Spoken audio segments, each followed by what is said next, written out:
नमस्कार. मी महेश नाईक. कृष्णाख्यान या कृष्णाच्या संक्षिप्त चरित्राच्या व्याख्यानमालेत आपण सर्वांचं स्वागत करतो. या व्याख्यानमालेत एकूण 4 भाग असतील. या 4 भागांमध्ये प्रत्येक भागात 2 सत्र असतील. म्हणजे आजचा शनिवार रविवार असेच यापुढचे 3 शनिवार रविवार अशा 4 भागांमध्ये ही व्याख्यानमाला असेल. यातला पहिला भाग जो आहे तो कृष्णाच्या बालपणापर्यंतचा असेल. म्हणजे कृष्ण जन्मापर्यंतची किंवा कृष्ण जन्मापूर्वीची जी स्थिती होती यादवांची ती स्थिती आणि त्यानंतर कृष्ण जन्म त्याचं बालपण हा पहिला भाग असेल. त्यानंतर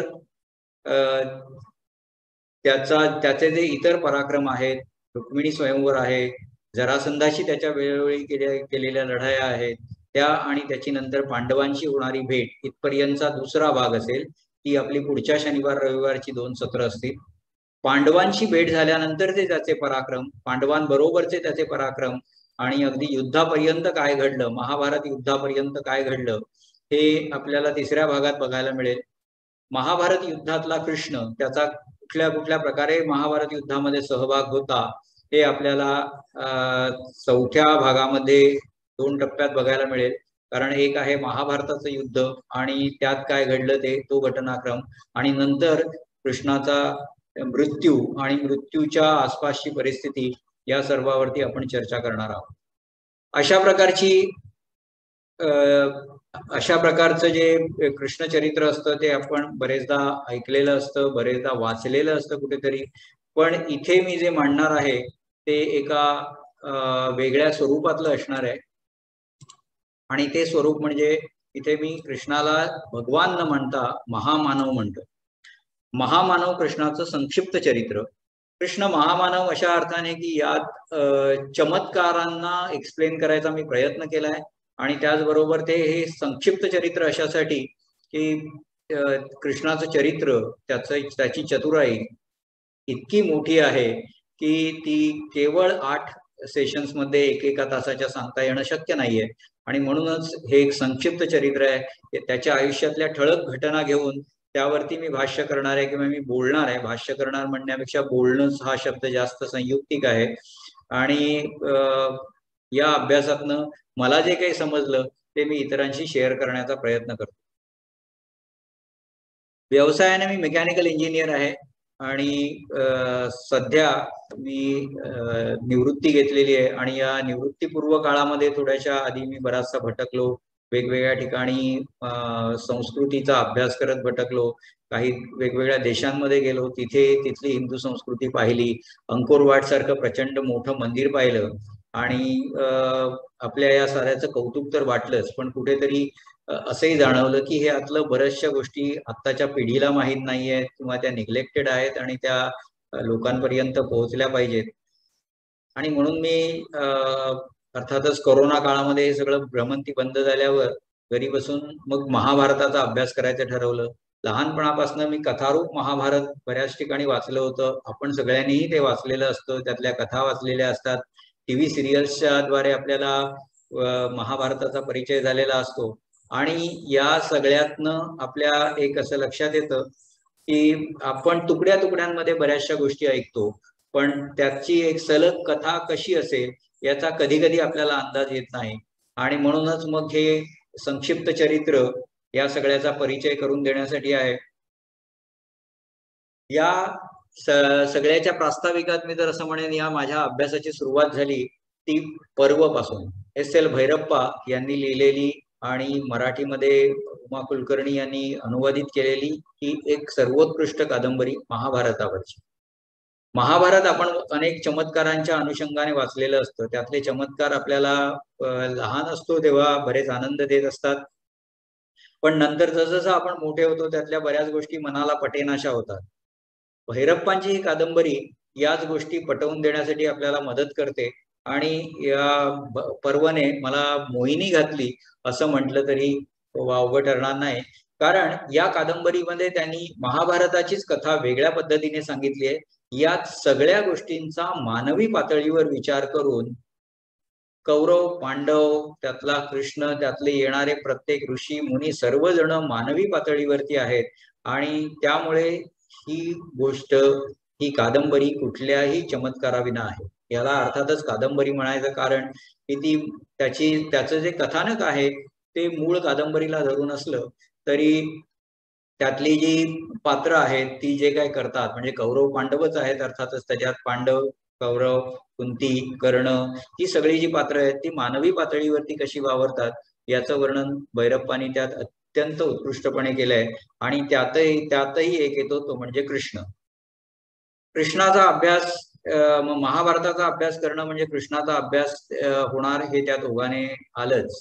आणि त्यामुळेच आपल्याला एक वेगळा कृष्ण या कादंबरीतनं आपल्याला पाहायला मिळतो. आणि म्हणूनच महाभारताचा अभ्यास मी करायचं ठरवलं वेगळ्या दृष्टिकोनातनं ही पर्व वाचल्यानंतर. पण त्यासाठी प्रथम आणले ते महाभारताचे मूळखंड म्हणजे मराठीमध्ये उपलब्ध आहेत. विदर्भ मराठवाडा कंपनीने उपलब्ध केलेले डॉक्टर वाळिंबे यांनी संपादन केलेले जे खंड आहेत त्यातून सुरुवात केली. त्यानंतर बरीचशी टीकात्मक पुस्तकं वाचली.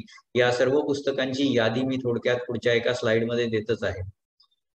पण कृष्ण महामानव की भगवंत हा प्रश्न उभा राहतो तो त्या कृष्णाच्या वेगवेगळ्या कर्तबगारीमुळे. आणि म्हणूनच मी श्रीकृष्ण आणि शिवराय यांची तुलना करण्याचा मोह मला आवरत नाही. कारण आपल्याला शिवरायांचा जेव्हा अभ्यास करतो आपण तेव्हा शिवरायांच्या जन्माच्या पूर्वीची परिस्थिती कशी होती याचा विचार आपल्याला करावा लागतो. तसंच श्रीकृष्णाचा विचार करताना त्याच्या जन्मापूर्वीचा किंवा त्याच्या जन्मापूर्वीची मथुरेत असलेली स्थिती याचा जर आपण विचार केला तर त्याचं चरित्र आणि त्याने एवढ्या सगळ्या अचाट अफाट गोष्टी कशा काय केल्या हे समजायला पण आपल्याला मदत होते. तसं बघायला गेलं तर शिवराय अगदी 400 वर्षापूर्वीचे आहेत. आणि त्याच्यातही ते जर का मधल्या काळात मुघल राजवट आणि ब्रिटिश राजवट आली नसती तर आपण निश्चितच त्यांनाही भगवंत ठरवलं असतं. कारण त्यांनी त्यांच्या आयुष्यात जी काही अचाट कार्य केली, एवढ्या मोठ्या फौजेने आलेल्या अफजल खानाचा त्यांनी पराभव केला, कोथळा काढला. त्यानंतर सिद्धी जव्हारच्या एका अतिशय कडक अशा वेड्यातनं ते निसटले. त्यांनी सर्जिकल स्ट्राईक शाहिस्तेखानावर केला आणि त्याची बोटं तोडली. म्हणजे त्याच्या एवढ्या मोठ्या 1,00,000-2 लाखाच्या गराड्यात असणाऱ्या खानाची बोटं तोडायची आणि तिथून सही सलामत निसटायचं असं त्यांनी काम केलं. आणि या सर्वांवर कडी म्हणजे औरंगजेबाच्या कैदेतून ते निसटले. जर का या राजवटीमध्ये नसत्या आणि ब्रिटिशांनी तर अर्थातच हा सगळा इतिहास झाकून टाकायचा बराचसा प्रयत्न केला. मुघलांनी तर तो केलाच केला आणि ब्रिटिशांनीही तो केला. पण त्याच्यामुळे नंतर जेव्हा तो उजेडात आला तेव्हा त्याला चमत्कार न मानता त्याच्या मागचा इतिहास लक्षात घेतला गेला. आणि हा इतिहास लक्षात घेऊन आपण आज शिवरायांकडे बघतो. अदरवाईज आपण शिवरायांनाही आपण भगवंताचा 10वा अवतार म्हणजे कल्की वगैरे आपण ज्याला म्हणतो. कारण आपण कल्कीचं स्वरूप जर बघितलं तर घोड्यावर बसून येणारा, दक्षिणेकडून येणारा अशा प्रकारचं जे स्वरूप आहे ते शिवरायांना अगदी फिट्ट बसू शकतं. आणि शिवाय धर्म संस्थापनेसाठी कृष्णाने संभवामी युगे युगे असं जे म्हटलं होतं तर शिवरायांनी जे कार्य केलं ते श्रीकृष्णाच्या तोडीचंच कार्य होतं. त्यामुळे तेही भगवंत या पातळीला पोचले असते. त्यांनी धर्माचं संरक्षण तर केलंच केलं आणि त्याचबरोबर त्यांनी जे केलं ते कोणत्याही चमत्काराशिवाय पेक्षा कमी नाहीये. म्हणजे जर आपण बघितलं तर आग्र्याच्या कैदेतून ते ज्या प्रकारे निसटले आणि रायगडापर्यंतचा त्यांनी जो प्रवास केला, हा जो प्रवास आहे त्याच्याकडे आपण चमत्कार म्हणून पण बघू शकलो असतो की जर भाविकाच्या दृष्टीने ते पाहिलं गेलं तर ते त्या कैदेतनं अदृश्य झाले आणि काही दिवसांनी ते राजगडावर ते प्रकटले असं त्यात आपल्याला मांडता आलं असतं. अशा बऱ्याच काही गोष्टी आहेत. त्यानंतर कृष्ण जसं जरासंधाकडनं जेव्हा जेव्हा स्वारी झाली तेव्हा कृष्ण तिथून मथुरेतनं पळून गेलाय. तर शिवरायांनी मिर्झा राजा जयसिंगांबरोबर केलेला तह देखील त्या दृष्टिकोनातनं आपल्याला पाहता येऊ शकतो. तर अशी बरीचशी साम्यस्थळं श्रीकृष्ण आणि शिवराय यांच्या चरित्रामध्ये आपल्याला आढळून येतात. आणि त्याचमुळे शिवरायांच्या चरित्राचं महत्व जसं त्यांच्या जन्मापूर्वीच्या स्थितीवरनं आपल्या लक्षात येतं की मुघल राजवटी आणि त्यांनी आपल्या समाजाची उडवलेली दैना या सगळ्या गोष्टींचं साम्य श्रीकृष्णाच्या चरित्रामध्ये देखील आपल्याला आढळतं. आणि म्हणून पण आपल्याला श्रीकृष्णाचा अभ्यास जेव्हा करायचा असतो तेव्हा त्याची सुरुवात श्रीकृष्णाच्या जन्माआधीची जी स्थिती आहे त्या स्थितीवरनं आपल्याला चांगल्या प्रकारे करता येऊ शकतो. आत्ताच जसं मी म्हटलं, माझी श्रीकृष्णाच्या अभ्यासाची जी साधनं आहेत त्याची एक छोटीशी यादी मी इथे एका स्लाइडमध्ये तुम्हाला देतोय. मी आधी उल्लेख केला त्याप्रमाणे माझ्या संदर्भ साहित्यात अर्थातच महाभारत आहे, विदर्भ मराठवाडा कंपनी यांची मराठी आवृत्ती, त्याचे सर्व 11 खंड. त्यानंतर महाभारताची हिंदी संस्कृत आवृत्ती ही गीता प्रेसची आवृत्ती आहे आणि त्या प्रेसवर त्या आवृत्तीतनं आपल्याला जे मूळ श्लोक असतात संस्कृतातले त्याचा अभ्यास करता येतो. हरिवंश महाभारताचं खिलपर्व. आता महाभारताचा जेव्हा आपण अभ्यास करतो तेव्हा श्रीकृष्ण महाभारतात येतो द्रौपदी स्वयंवराच्या वेळी आणि त्यामुळे तो त्या क्षणापासनं किंवा त्या एका घटनेपासनं आपल्याला श्रीकृष्ण पुढे महाभारतात कसा कसा काय काय काम करतो हे आपल्याला लक्षात येतं. पण त्याच्या आधीचा कोणताही श्रीकृष्णाचा उल्लेख महाभारतात नाही. त्यामुळे आपल्याला जर का श्रीकृष्ण अभ्यासायचा असेल तर वेगवेगळी इतर पुराण जसं ब्रह्मपुराण आहे, श्रीमद भागवत आहे, अशा पुराणांचा आधार घ्यावा लागतो किंवा त्याही पेक्षा सगळ्यात जास्त रिलायबल मानता येईल असा आहे हरिवंश किंवा ज्याला महाभारताचं खिलपर्व किंवा जोड पर्व असं म्हटलं जातं. महाभारत हे जवळपास 1,00,000 श्लोकांचं काव्य असल्याचं मानलं जातं आणि या 1,00,000 श्लोकांपैकी जवळजवळ 15 ते 16,000 श्लोक आहेत हे हरिवंशाचे आहेत, ज्यात आपल्याला महाभारतात आलेल्या कृष्णा व्यतिरिक्त कृष्णाचं एक मोठं साहित्य किंवा मोठं जे कार्य आहे आपल्याला ते या हरिवंशामध्ये आपल्याला मिळतं.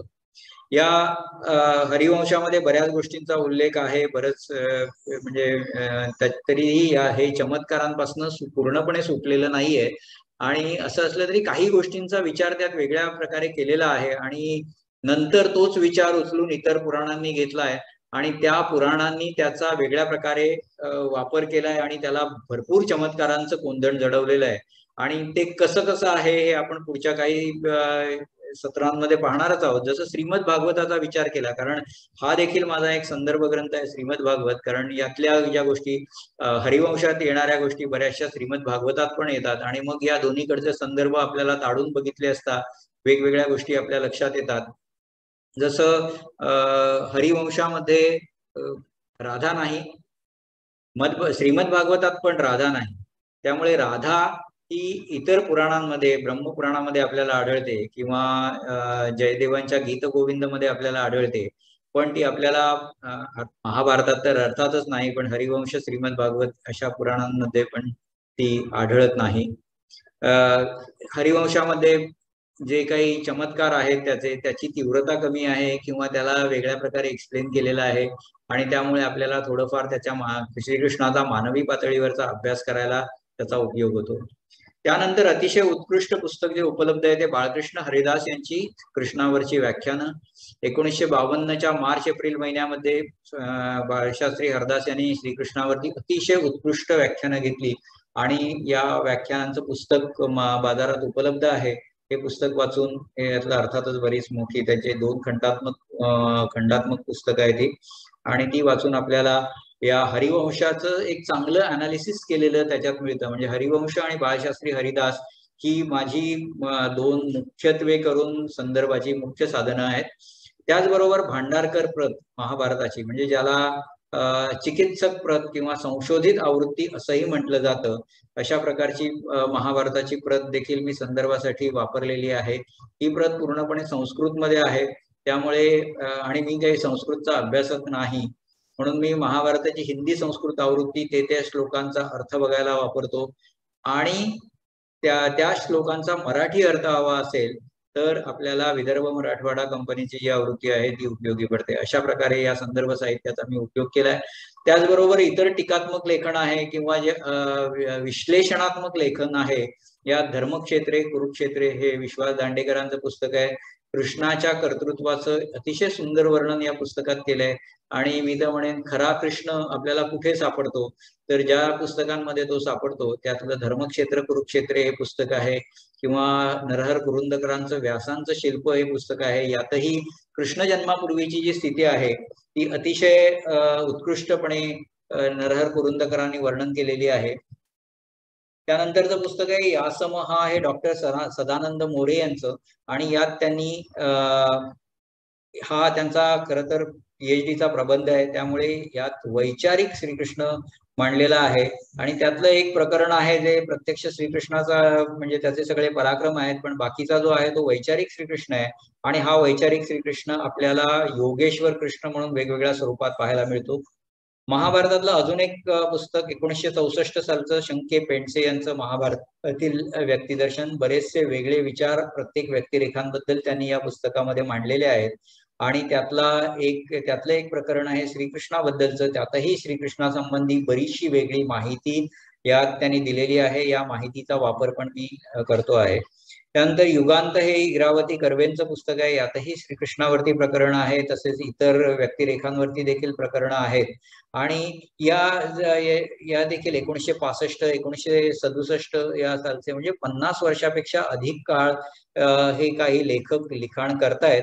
आणि हे लेख या 50 वर्षापूर्वी या सर्व गोष्टींवरती बरीचशी चर्चा वृत्तपत्रांमध्ये येऊन गेली होती. बरेचसे लेख हे सगळे वृत्तपत्रीय लेखांचं संकलन आहे. व्यासपर्व आहे दुर्गा भागवतांचं, आनंद साधलेंचा हा जय नावाचा इतिहास आहे, अशी पुस्तकं आहेत. या पुस्तकांमधनं या सर्व व्यक्तिरेखांवर एक वेगळा प्रकाश पडतो. आणि या सर्व लेखकांनी, या सर्व धुरीणांनी ह्या सर्व व्यक्तिरेखा मानवी पातळीवर आणायला खरंच मोठी मदत केली आहे. आणि या सगळ्यांचं जे सार आहे ते वाचून मी सादर करण्याचा प्रयत्न करतोय. आता महाभारताची भांडारकर प्रत जी मी सांगितली, भांडारकर ओरिएंटल रिसर्च इन्स्टिट्यूट किंवा बोरी अशा छोट्या नावाने ओळखली जाणारी ही संस्था आहे. या संस्थेने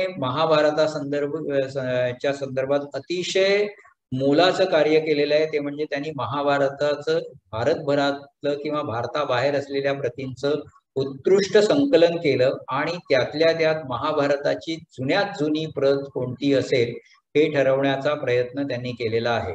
जुन्यात जुनी प्रत म्हणजे काय, तर त्यांनी सगळ्या प्रती गोळा केल्यानंतर जे व्यासांचं महाभारत होतं ते पुढे सवतीने सांगितलं. आणि या सवतीच्या मग वेगवेगळ्या त्या सगळ्या या तोंडी प्रती होत्या, कारण लेखन कला ही अर्थातच त्या काळी अस्तित्वात नव्हती. पण जेव्हा ती अस्तित्वात आली आणि जेव्हा ह्या सगळ्या प्रती हळूहळू तयार व्हायला लागल्या, त्या प्रतींचा तौलनिक अभ्यास महाभारताच्या प्रतींचा भांडारकर संस्थेने केला. आणि त्यात त्यांनी बघितलं जेवढं काळाच्या मागे जाता येईल असं करत कोणते कोणते श्लोक नंतर घुसवलेले श्लोक आहेत आणि ते कसे आपल्याला कोणत्या संदर्भाने ते काढून टाकता येतील, जुन्यात जुनी प्रत कुठली तयार करता येईल, असा विचार करून त्यांनी यातल्या बऱ्याचशा गोष्टी ज्या नंतर घुसवल्या गेल्या होत्या त्या काढून टाकल्या. अर्थातच सगळे चमत्कार यातनं निघालेले नाहीत. याचं कारण की ते कुठल्या ना कुठल्या जुन्या प्रतीत, आपल्याला ज्ञात असलेल्या जुन्या प्रतीत जर ते चमत्कार असतील तर भांडारकर प्रतीने त्यांना हात लावलेला नाहीये. पण त्यानंतर बऱ्याचशा लेखकांनी भांडारकरांच्या या प्रतीवरनं, भांडारकर संस्थेच्या या प्रतीवरनं महाभारताचा अभ्यास केला. आणि हा अभ्यास करून त्यांनी त्यातले चमत्कार विशद करून सांगायचा प्रयत्न केलाय. आणि त्यात ते बऱ्याच अंशी यशस्वी झालेत. म्हणजे आपल्याला महाभारत किंवा कृष्णाचं चरित्र या सर्व चमत्कारांशिवाय व्यवस्थितपणे सांगता येतं आणि ते श्लोकातून कसं सांगता येईल याचा एक प्रयत्न भांडारकर संस्थेने केलेला आहे. त्यांनी हे चमत्कार काढून टाकलेले नाहीत, कारण ते महाभारताच्या कुठल्या ना कुठल्या जुन्या प्रतीमध्ये आहेत. अशाच प्रकारे त्यांनी हरिवंशाचा देखील अभ्यास केलेला आहे. आणि महाभारत आणि हरिवंश याची चिकित्सक प्रत पुण्याच्या भांडारकर संस्थेमध्ये उपलब्ध आहे. आता मगाशी मी जसं म्हटलं की आपल्याला यादवांचा पूर्वेतिहास आणि कृष्ण जन्मापूर्वीची स्थिती बघणं अत्यंत आवश्यक आहे. आणि त्याचं कारण म्हणजे त्यातनं आपल्याला कृष्ण तसा का घडला हे आपल्या लक्षात येईल. कारण महाभारताचा जेव्हा मी अभ्यास करत होतो त्यानंतर महाभारताच्या ब्लॉगचे लेखन मी करायला सुरुवात केली आणि त्या ब्लॉगवरती यातली काही मतं मांडली. माझ्या काही मित्रांनी ब्लॉग वाचून चांगल्या प्रतिक्रिया दिल्या आणि माझा एक मित्र संजय दाभोळकर याने मला कृष्णावरती बोलण्यास सुचवलं आणि मी कृष्णाचा अभ्यास करायला लागलो. कृष्णाचा अभ्यास करताना, महाभारतावरनं करताना जेव्हा असं लक्षात आलं, महाभारतात कृष्ण द्रौपदी स्वयंवराच्या वेळी येतो, तेव्हा मी हरिवंश किंवा आधीच्या या संदर्भ साहित्याचा उपयोग केला. पण कृष्णाचा अभ्यास महाभारतात त्याची जी एंट्री आहे त्याचा अभ्यास करताना एक लक्षात आलं की हा तिथे येतो पण तो स्वयंवरात भाग घेत नाही आणि तरी पण तो आमंत्रितांमध्ये तो बसलेला आहे. मग असं का? मग त्याची काय कारण आहेत? की तो क्षत्रिय नाही असं मानलं जातं म्हणून, किंवा तो राजा नाही असं मानलं गेलं म्हणून, की त्याचं वय नक्की किती होतं, तो बराच मोठा होता का स्वयंवरात भाग घ्यायला, किंवा त्याला तो स्वयंवरातला पण शक्य नव्हता मोडणं म्हणून तो तिथे येऊन बसला होता का, किंवा त्याला पांडवांच्या अस्तित्वाची कल्पना होती आणि कदाचित ते तिथे येतील का, या सगळ्याची माहिती होती म्हणून का, असे बरेचसे प्रश्न होते. आणि मग तो तिथे तसा का आला आणि केवळ आमंत्रित म्हणून का आला, या प्रश्नाचं उत्तर शोधत शोधत जेव्हा मी मागे जायला लागलो तेव्हा मला कृष्णा तो तिथे पोहोचला, तो त्या पदाला कसा पोहोचला याची एक उत्कृष्ट माहिती मिळाली आणि नंतर मी ती माझ्या मित्राबरोबर पण शेअर केली. आणि म्हणून मग त्यातनं जे काही प्रश्न माझ्या मनामध्ये आले आणि नंतर मला ते वाचायला मिळाले, त्यापूर्वी म्हणून मला या सत्रामध्ये जे चर्चा करायची आहे ज्या गोष्टींची, त्यात मुख्यत्वे करून कृष्ण जन्मापूर्वीची स्थिती मला आजच्या सत्रामध्ये मांडायची आहे. यात मुख्य आहे की यादवांना सिंहासनाधिकार का नाही. कारण असं मानलं गेलं की यादव सिंहासनावर बसू शकत नाहीत. याचं दुसरं एक कारण असं होतं की अंधक आणि कृष्णी ही जी कुलं आहेत यादवांची, या कुलांचाही इतिहास आपण थोडक्यात बघणार आहोत. याचं कारण पुढे जो यादवांचा कुलक्षय झाला त्याला कारण पण त्याची जी बीज आहेत ती या कुलांमध्ये रोवलेली दिसतील. त्यामुळे आपल्याला कृष्णाचा मृत्यू आणि यादवी आणि कृष्णाचा मृत्यू या गोष्टी जर आपल्याला समजावून घ्यायच्या असतील तर आपल्याला त्याच्या कुलाचा थोडासा इतिहास माहित असणं गरजेचं आहे. तर यादव हे यदू कुलातील असं मानलं जातं आणि यदुवंश हा ययातीचा मुलगा यदू याच्यापासनं सुरू झाला असं मानलं जातं. ययाती देवयानीची जी कहाणी आहे, ययाती शर्मिष्ठा देवयानी यांची जी कहाणी आहे ती आपल्यापैकी बरेच जणांना ऐकून माहीत असते, कधी ना कधी वाचलेलीही असते. त्यामुळे मी सगळी कहाणी अर्थातच बराच वेळ घेणारी आहे म्हणून ती फारशी रिपीट करत नाही इथे. पण एवढंच सांगतो की देवयानी ही शुक्राचार्यांची कन्या. शुक्राचार्य हे दैत्यगुरु वृषपर्वा याचे दैत्यराज वृषपर्वा याचे गुरु आणि त्यामुळे ते त्यांना पूजनीय होते.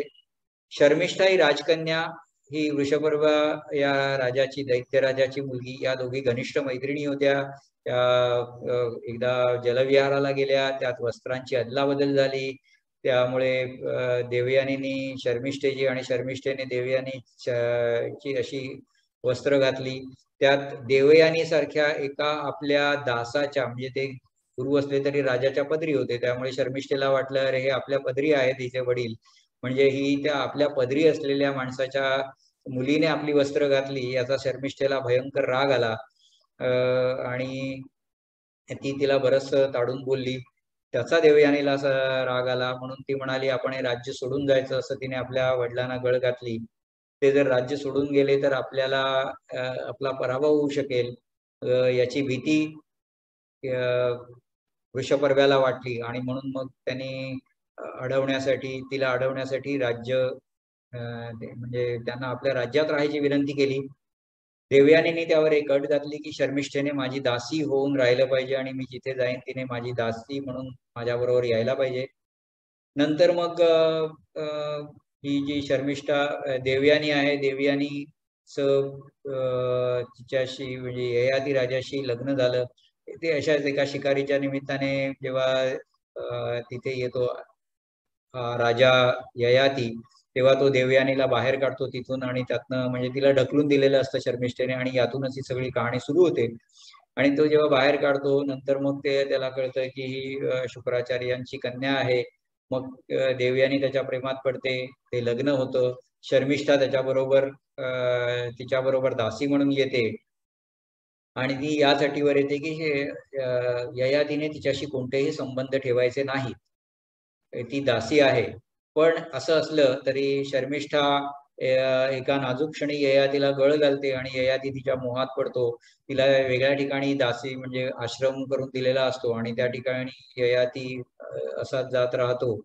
आणि या नंतर या दोघींनाही मुलं होतात. देवयानीला यदू आणि तुर्वसू नावाची 2 मुलं होतात. शर्मिष्ठेला द्रुयू, अनु आणि पुरू अशी 3 मुलं होतात. याचा बरेच दिवस देवयानीला पत्ताच नसतो आणि जेव्हा तिला पत्ता लागतो की शर्मिष्ठेला पण मुलं झाली आहेत आणि ती ययातीपासूनच झाली आहेत, तेव्हा ती परत एकदा भयंकर चिडते. परत एकदा ती आपल्या पित्याकडे जाते आणि मग शुक्राचार्य ययातीला शाप देतात की तू वृद्ध होशील.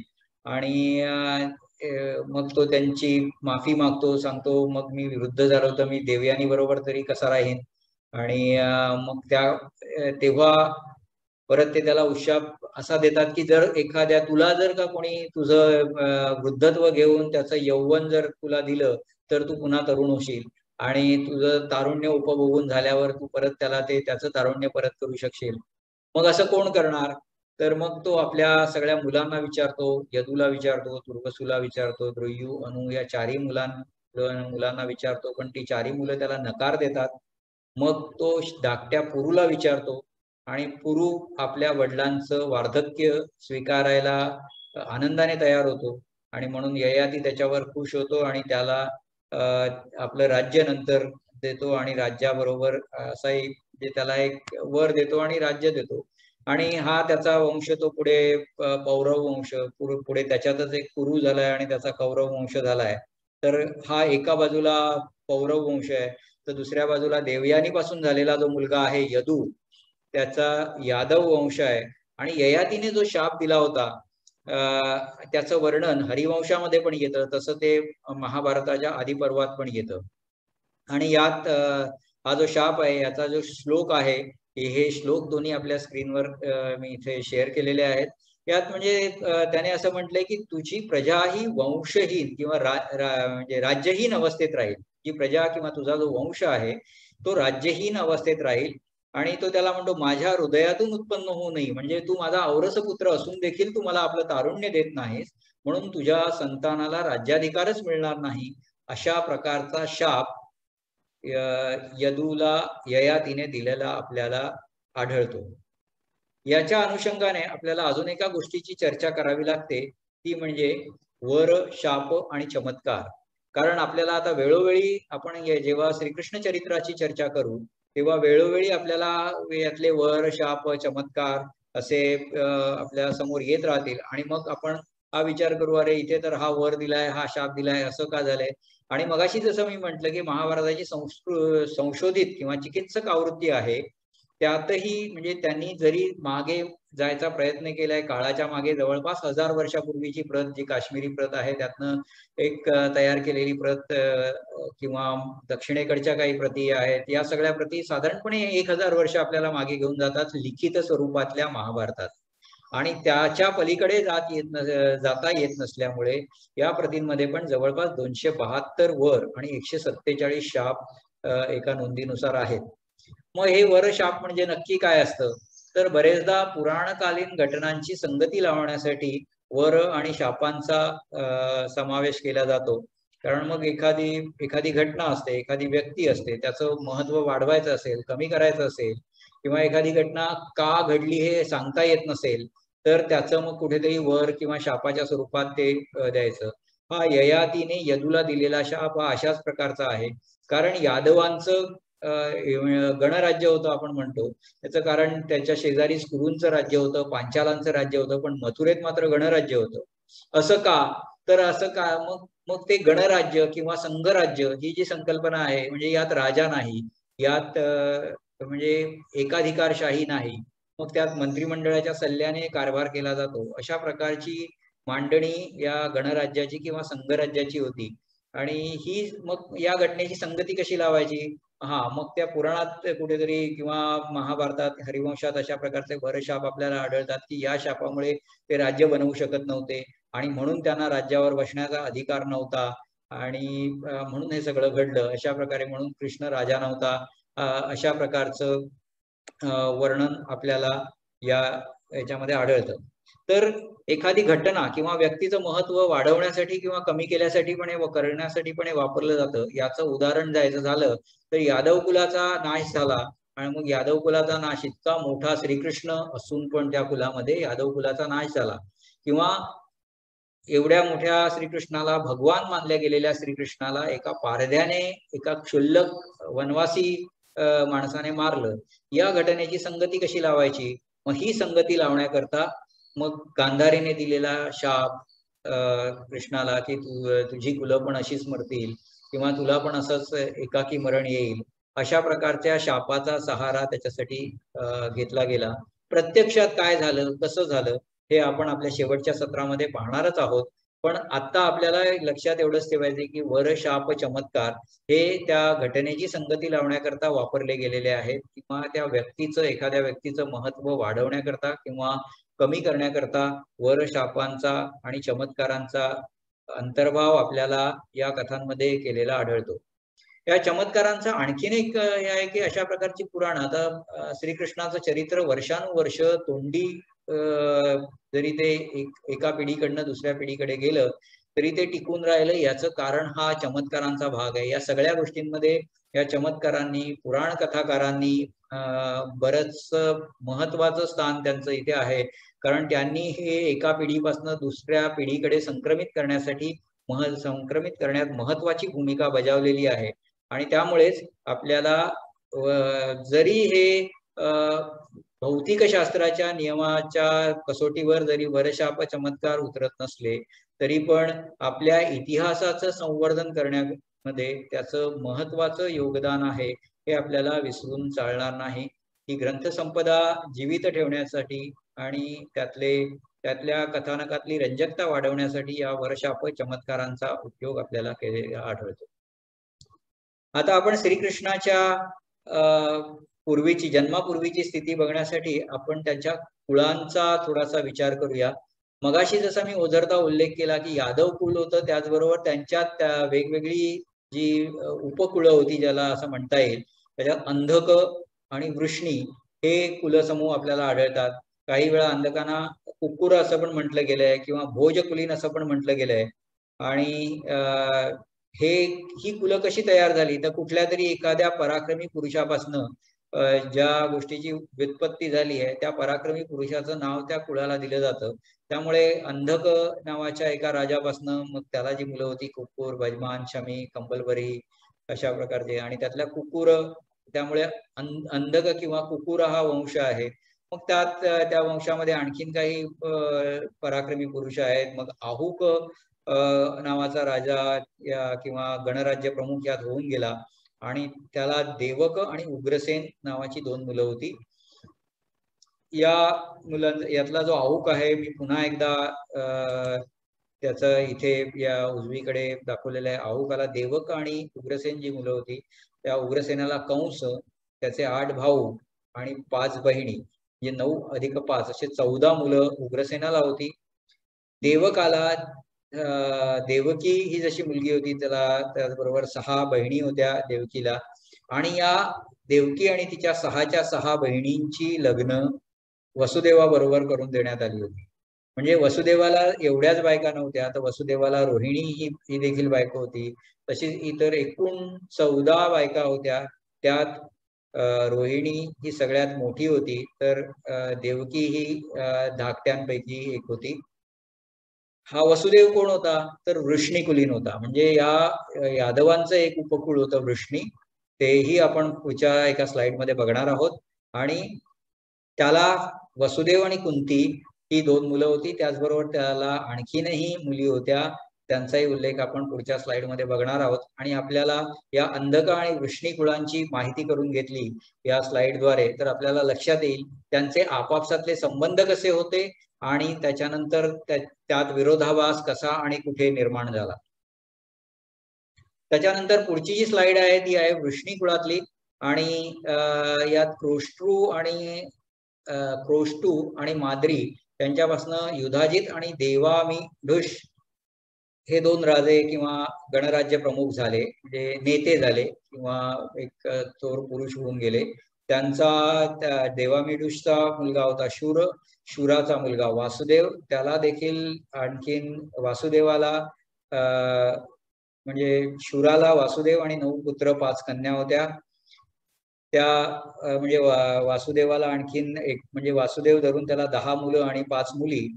तर दुसऱ्या बाजूला युधाजिताच्या कुळामध्ये वृष्णी आणि वृष्णीनंतर अंधकाचा एक आपण बाजू बघितलेलीच आहे. त्याला श्वफल्काचा मुलगा अक्रूर जो आपल्याला बऱ्याच जणांना परिचित आहे. अक्रूराचा विवाह सुतनू या कंसाच्या भगिनीशी झाला होता. त्यामुळे अक्रूर हा त्याचा मेहुणा होता. त्याचबरोबर देवकी आपण बघितलं आधीच्या स्लाइडमध्ये, देवकी ही उग्रसेनाचा जो भाऊ आहे देवक त्याची मुलगी आहे, म्हणजे ती कंसाची चुलत बहीण आहे. आणि सुतनू ही कंसाची सख्खी बहीण आहे. म्हणजे अक्रूर हा कंसाचा चुलत मेहुणा आणि वसुदेव हा कंसाचा अक्रूर हा कंसाचा सख्खा मेहुणा आहे, तर वसुदेव हा कृष्णाचा चुलत मेहुणा आहे. त्याचबरोबर आणखीन काही नावं आपल्याला ऐकायला मिळतात. ते म्हणजे वृष्णी कुळामध्ये अनमित्र आहे, ज्याचा मुलगा मग शिनी, आणि मग आपण जो पराक्रमी सात्यकी हा देखील त्याच कुळातला आहे. या सगळ्याची एक डिटेल्ड जी माहिती आहे ती हरिवंशाच्या 34व्या अध्यायामध्ये आपल्याला पाहायला मिळेल. वृष्णी कुळामध्ये आणखीन कोण आहे तर वसुदेवाचा एक भाऊ आहे देवभाग नावाचा, त्याचा पुत्र उद्धव. दुसरा त्याचा भाऊ आहे त्याचं नाव आहे देवश्रवा, वसुदेवाचा बंधू. त्याचा पुत्र एकलव्य आहे.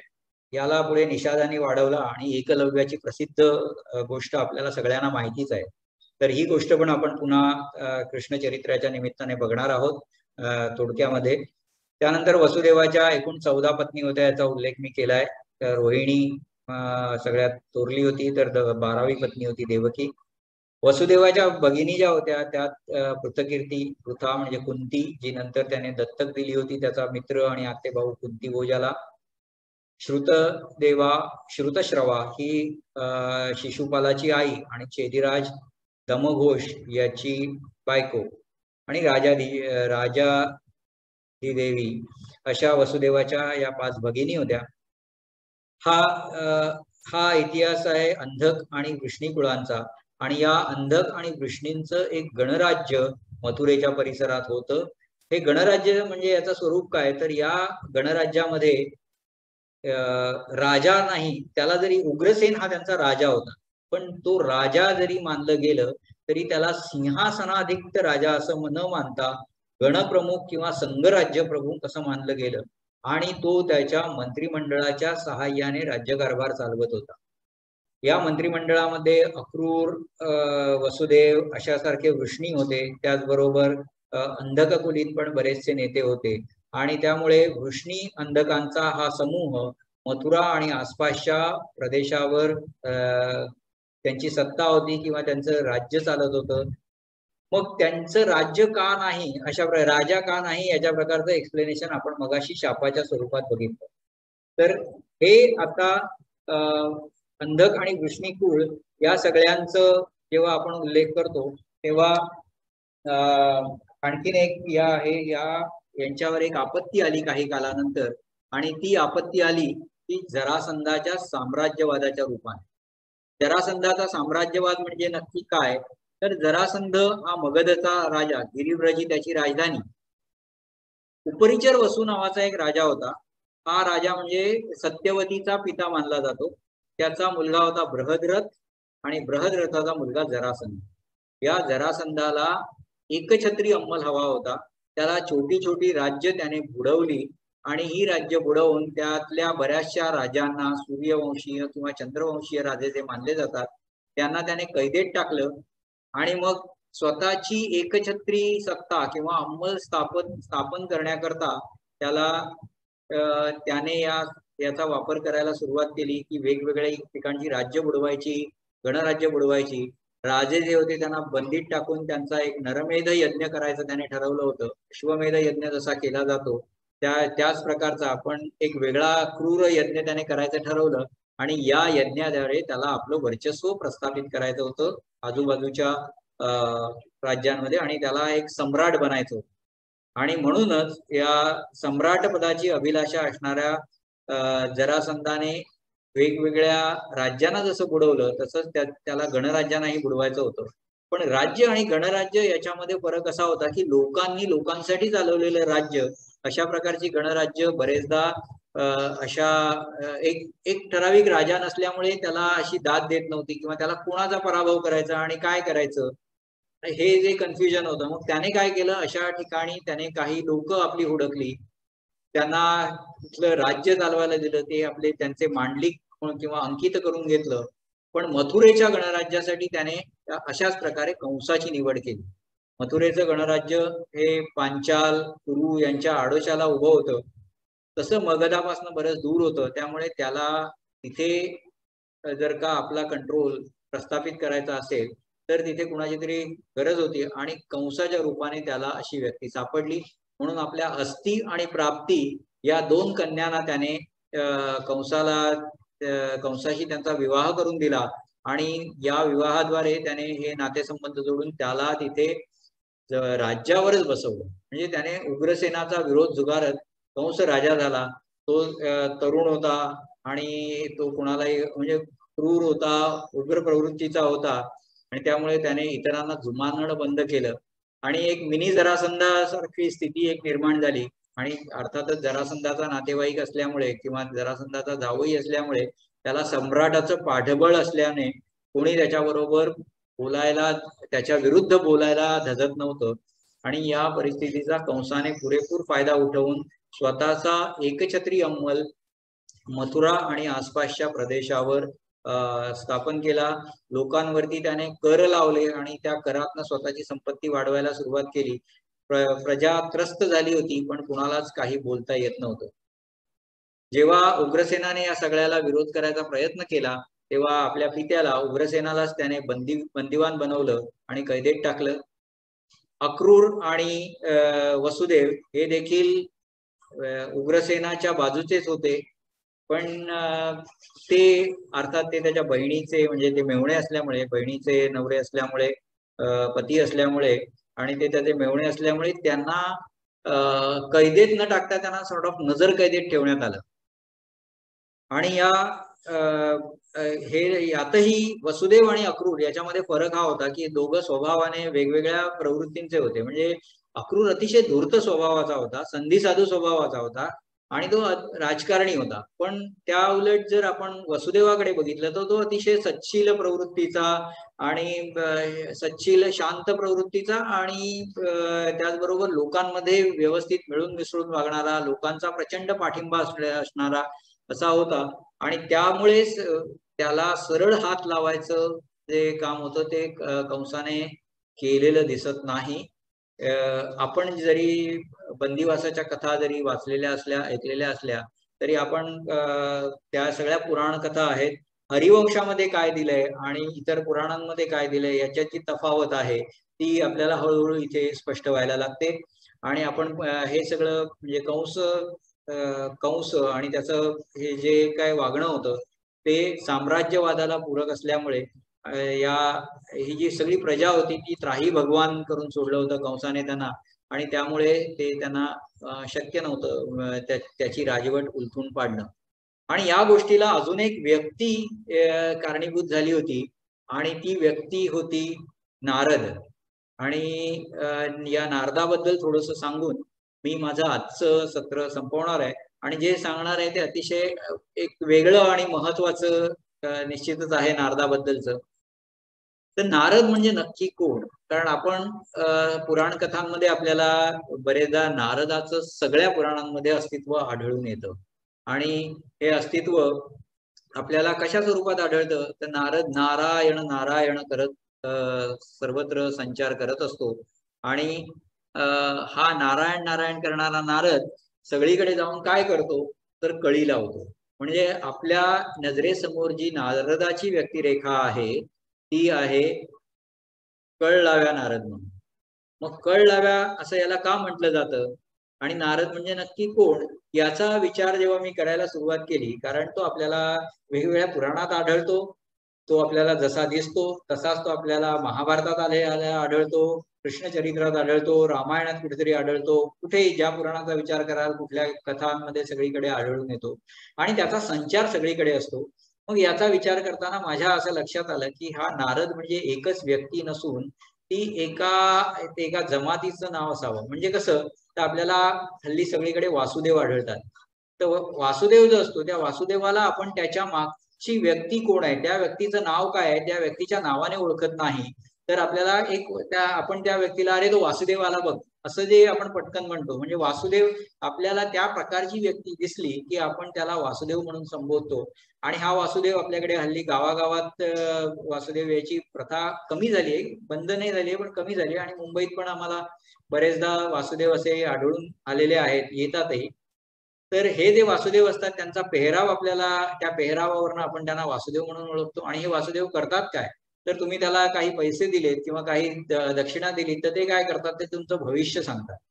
आणि मग ते भविष्य ते तुमच्या चेहऱ्याकडे बघून सर्वसाधारणपणे सगळ्यांना पटेल अशा प्रकारचं एक भविष्य सांगतात. किंवा तुम्ही भरपूर सगळ्यांसाठी करता पण तुमच्यासाठी कोणी काहीच करत नाही, अशा प्रकारची काही स्टँडर्ड वाक्य जी असतात ते वासुदेव उद्गारतात. तर म्हणजे हे वासुदेव हे या नारदाचं आधुनिक स्वरूप आहे असं म्हणायला हरकत नाही. हे कृष्णाच्या काळात असल्यामुळे तेव्हा अर्थातच वासुदेव, मोरपिशी टोपी लावलेले वासुदेव तेव्हा नसावेत. पण नारदाचं जे रूप आपल्याला दिसतं सगळ्या पुराणांमध्ये, सगळ्या कथांमध्ये, ते एकच आहे. आणि तो नारद ही एकच व्यक्ती नसून वेगवेगळ्या कालावधीमध्ये अशा प्रकारची जी जमात आहे जी एका ठिकाणाहून दुसऱ्या ठिकाणी मुक्त संचार करत असते आणि वेगवेगळ्या गोष्टी लोकांना पटवून द्यायचा प्रयत्न करत असते, ती म्हणजे नारद. आणि अशाच नारदामुळे आपल्याला आढळतं की बऱ्याच कळी लागल्यात. आणि याच कळी या महाभारतामध्ये किंवा हरिवंशामध्ये पण नारदाने आपल्याला अशा प्रकारच्या लावलेल्या दिसतात. आणि या कळींचाच म्हणजे या उपद्व्यापाचाच एक परिणाम म्हणून आपल्याला कंसाचं वागणं आणि त्याच्या वागण्यात येत असलेला एकंदरीत जो उग्रपणा होता त्यामागची कारणं आपल्याला या नारदाच्या निरोपामध्ये आपल्याला बरेचदा दिसतात. कंसाचं एकंदरीत व्यक्तिमत्व ओळखून त्याला सांगितलं म्हणजे तो खुश होईल, अशा प्रकारे नारदाने त्याला काही गोष्टी सांगितलेल्या आपल्याला आढळून येतात. आणि यातलीच एक गोष्ट आहे ती कंसाच्या स्वतःच्या जन्माबद्दलची आणि त्याचबरोबर कृष्णाच्या जन्माबद्दलची देखील. आणि या गोष्टी नक्की काय होत्या, कशा होत्या आणि त्याचे पुढे काय परिणाम झाले हे आपण आता याच्या पुढच्या सत्रामध्ये पाहूया. मला वाटतं आजच्या सत्राची वेळ माझी संपलेली आहे.